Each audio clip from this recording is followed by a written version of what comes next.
Hi, this is Bill. I just graduated as a Master of Urban Spatial Analytics from the University of Pennsylvania, and now I'm working on helping a organization named Evolution Maps to help the local GIS service. So today I'm going to give a topic. The name is Building a Real-Time Tweets Map. So since after I graduated from Penn, I left the lab environment and the well-settled GIS software. So would that stop my love for GIS? Never. There are tons of GIS equipment to explore, so today I'm going to present a demo application for your reference. So what I can do after graduation. So since I've already graduated from school, so the easiest way for me is to use the website because I can share my result with my friend through the internet. So I rely on websites since website can be anywhere with the internet, and the only tool I need to do and play with is like a simple editor. For example, the Sublime. And we can also test locally and upload to the public, providing GIS service at no cost. So there are tons of open source software and tools for us to use. So the whole process is like this. The data should be captured on the server, and we use the server somewhere to pass the result to our user portal, and the website use a map to express the result. There are several considerations here: how to get the data, how to store them, and how to pass them, how to map them. Here I introduce several of my favorite tools for you.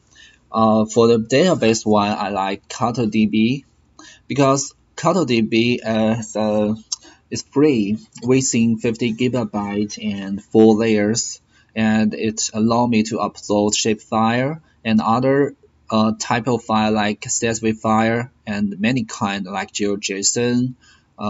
It's really convenient for us, especially for the for people without advanced GIS technology skills.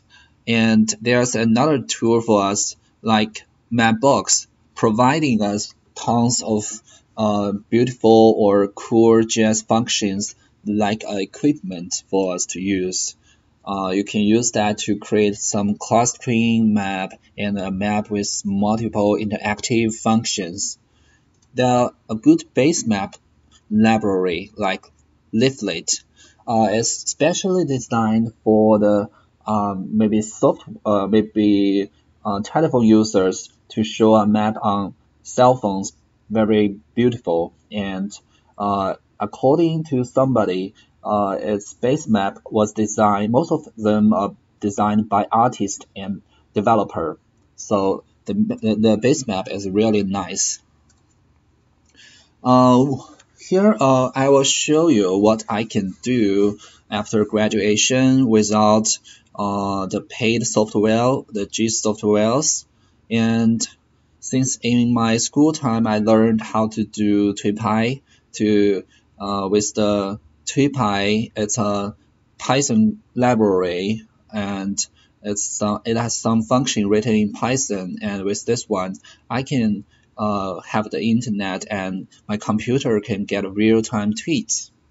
So in order to put them online, I need a server to run my Python program, and there's a very good one named Flask, and I used it to distribute it on Heroku to help me do that.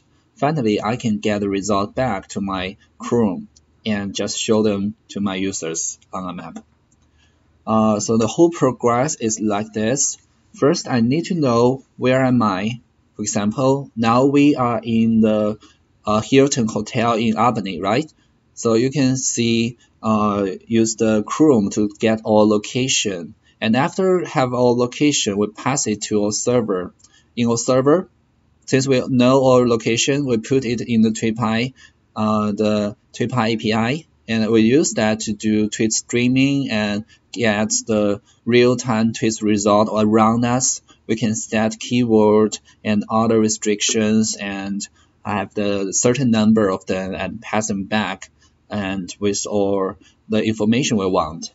We can have the information like coordinates, the Twitter message, the content, message content, and we have many tweets now, and the final final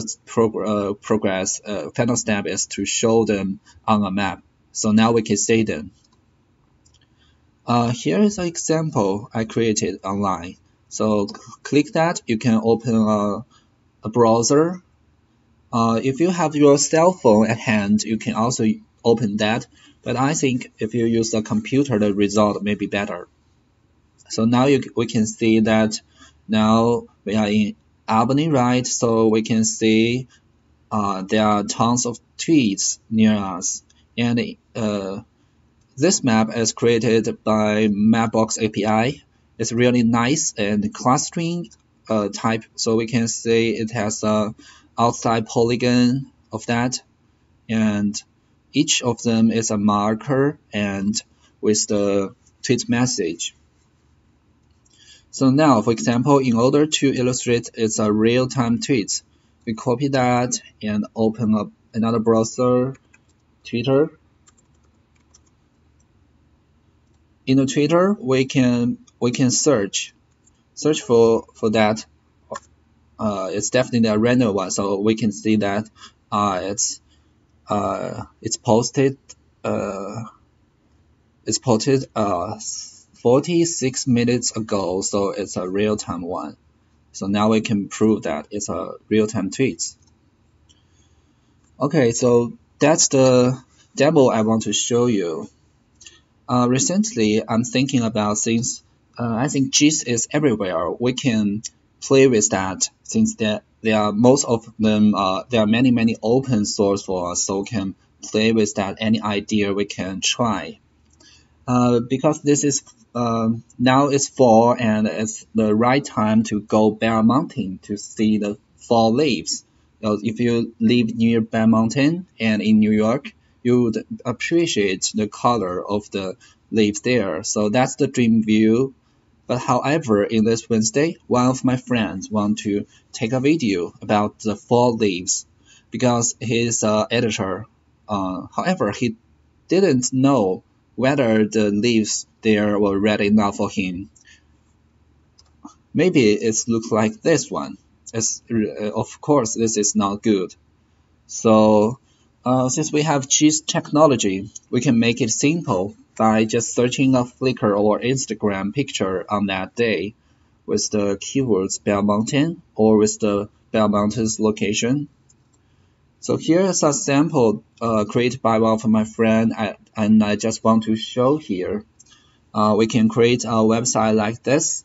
We can after put some keyword here like Bear Mountain, and we click go, and it should show the latest picture here. So now we can see one of the pictures really useful because we can see the color here, and there are another. So we can have a rough view of that. To judge whether it's good for us to go to Bear Mountain right now. This picture is or the research was created on this date. So finally, so if you love GIS, just keep going to explore. I think there are tons of open source tools you can try, and all of them are free. You can try any idea, and if you keep learning that, I think maybe one day you can create something interesting. Thank you.